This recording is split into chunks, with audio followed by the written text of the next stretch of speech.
Hey friends, there's our current exhibit at the High Museum of Art, Making Africa, a Continent of Contemporary Design. Comes with a art catalog. I want to kind of showcase it as I open it here, give you a little insight. It's available, it's in companion to the exhibit.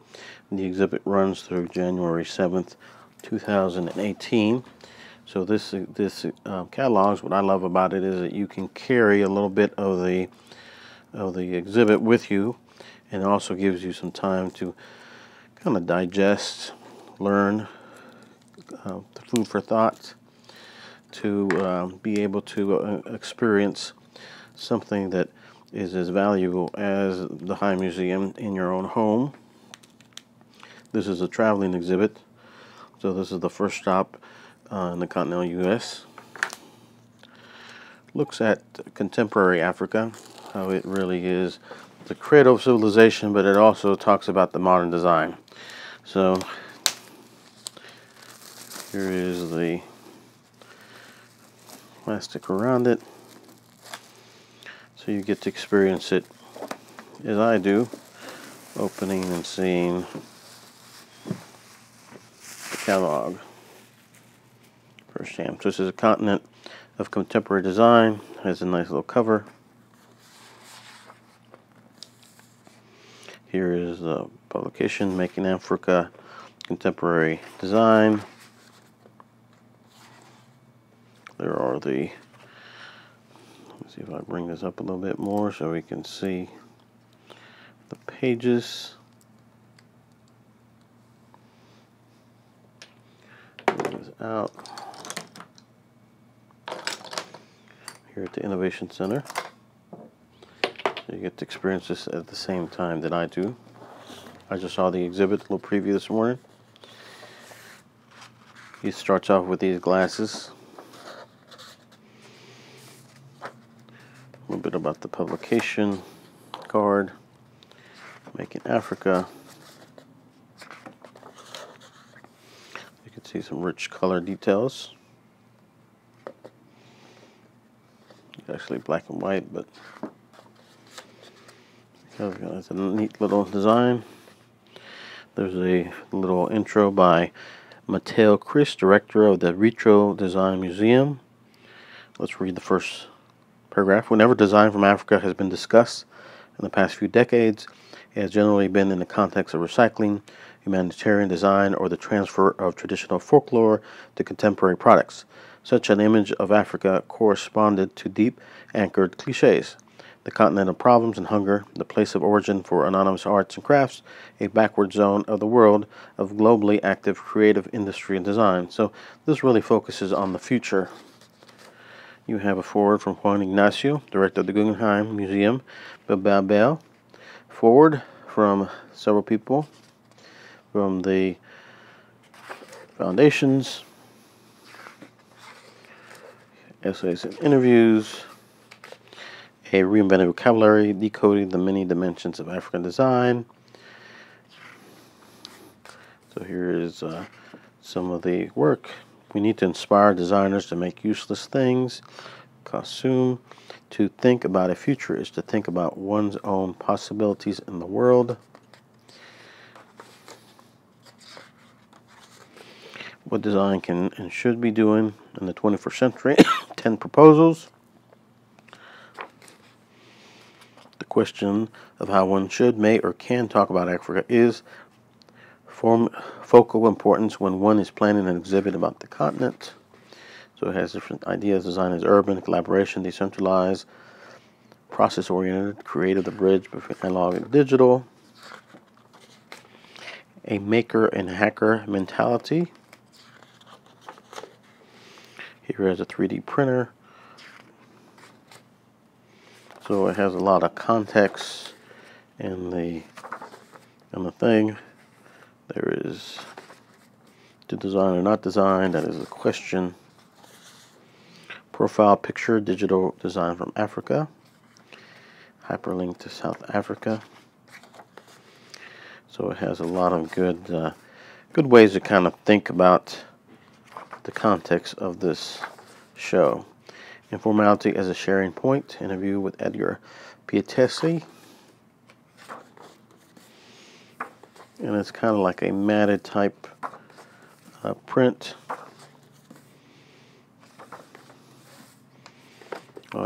Fashioning the future. So this also is one that you can also don't have to read from the front to back. You can slowly, conceptually open it up, see what captures your attention. So it's broken down into several different sections. So this is the first section. It's the prologue.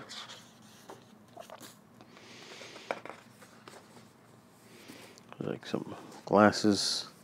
When you walk into the exhibit, you see all these glasses are there on display. All oppression is confined. Different maps of Africa. Influences the true size of Africa.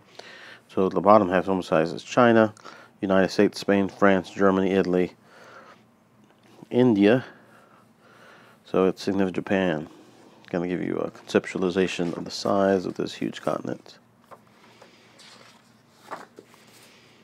Some prints. There's a map. Some questions asked. What do you think about the title of exhibit, Making Africa? What does making mean to you? These are some questions to bring up some discussion.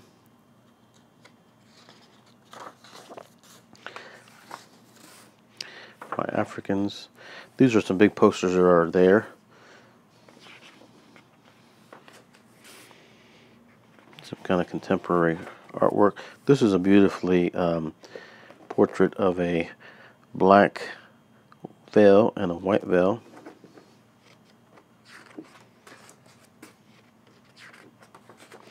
Then the next section is broken down different sections. It's the I and the we. I and the we. Some of the artists. Photographs, how they fit in the context.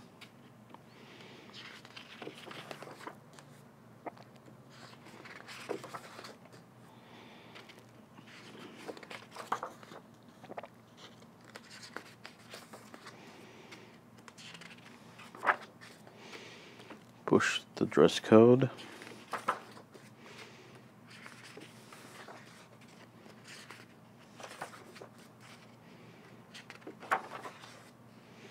I'm never more Africa than when I'm outside Africa. Some other questions. What does Africa play in your identity? Let's talk about city. Politics.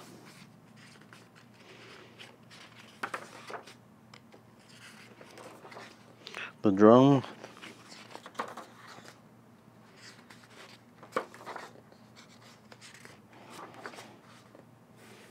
Picture of a port, so it's kind of some of the modern Africa. Technology makes a difference. Everyone smiles in the same language. Neat. I came to myself in a dark wood version. Autumn Winter 2014 collection. These are some other pieces of fashion that are on display there. I especially love this one, how beautiful and colorful that is. You can see there some of the outfits. Some of the questions of sexual identity is also examined in this work.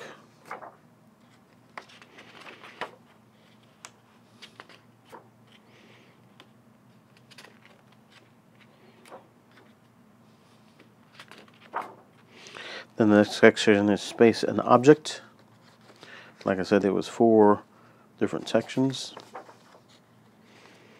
Let's read this. All around us, the city, mirroring facades and sleek design alternate with informal structures, spaces created by humans in a close encounter with nature, steel and clay, recycled material and bronze. The third section of Making Africa, Space and Object, investigates the individual in his or her environment and personal living space. It is all about the world of things and the functional geometry of everyday things, urbanity and personal lives. Identities create locations, locations define identities, but to what extent does the individual have an effect on his surrounding environments, and to what extent does this environment impact daily habits and rituals? This really is kind of a neat design here. It looks like one of those where they transport through time. They were to teleport, or what was found in between the different rockets that went to the moon.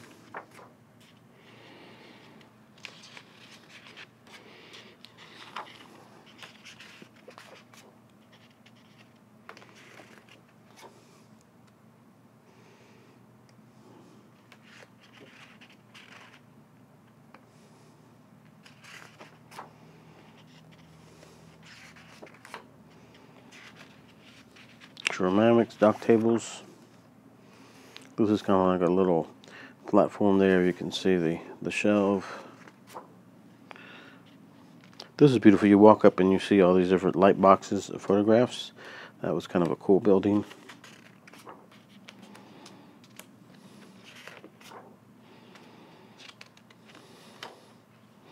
Some other questions. Let's talk about the city. What does it mean to work in the creative field in Africa? Does Africa inform your work? In what way? Why is it difficult to speak about identity in Africa?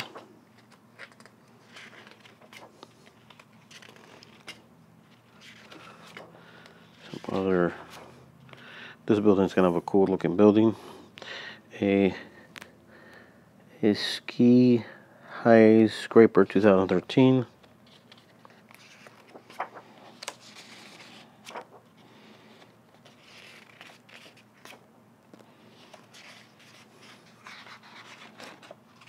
What does it mean to be working in a creative field in Africa? Then it has more dialogue to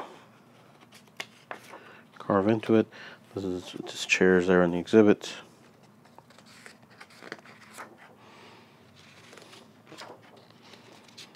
Kind of made out of tires, old tires. Kind of needs 2 water bottles there. Piece of wire. It's untitled Signs of Reappropriation. Reappropriation, as artist Kader Attia sees it, is an endless exercise of exchange among cultures, and I have come to the conclusion that there can only be such a process when there's finally a dispossession. There's also some beautifully laid out photographs that are kind of mixed mediated in. Different characters. Then the last section, origin and future. So, got a table, a chair, photographs. There's a beautiful design dress that's in the poster. And this is made of kind of some little tops. It is discarded bottle caps. They finds near his studio in Nigeria, the city of Nixukulu, an abundant presence as they are not recycled by local distributors. So all those are like bottle caps, pieces of the cans. Some other African.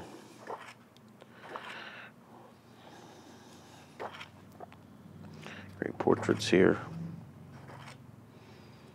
Blends in. Those shoes. This is kind of a cool chair. It's made out of old gun and war parts. They are put together. Street. Some more scenes. Contemporary stuff.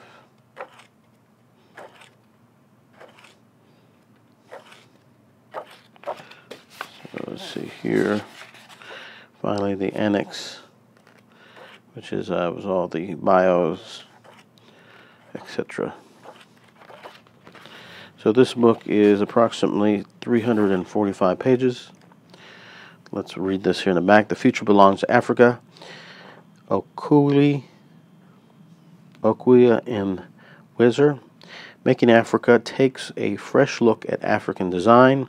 For the first time, we have a book that focuses on creative accomplishments on the continent without being obsessed with the usual tropes of recycling, humanitarian design, or traditional crafts.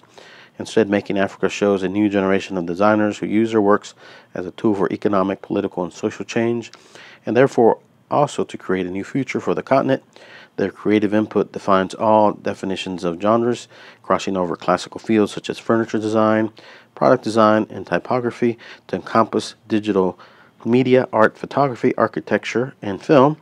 A large section of the catalog is dedicated to documenting work by over 120 protagonists of Africa's new creative epoch, including Cyrus Kaburi, Clix Dalo, Mark Makulo, Francis Kiri, David Adia, Kunle Adimaya, and many more. The historic and theoretical background explored in essays and discussions, and then several of the authors' names. They are complemented by statements from around 70 other experts from Africa and who meet interviews in think tanks and cities such as Cape Town, Johannesburg, Lagos, Dakar, Nairobi, and Cairo.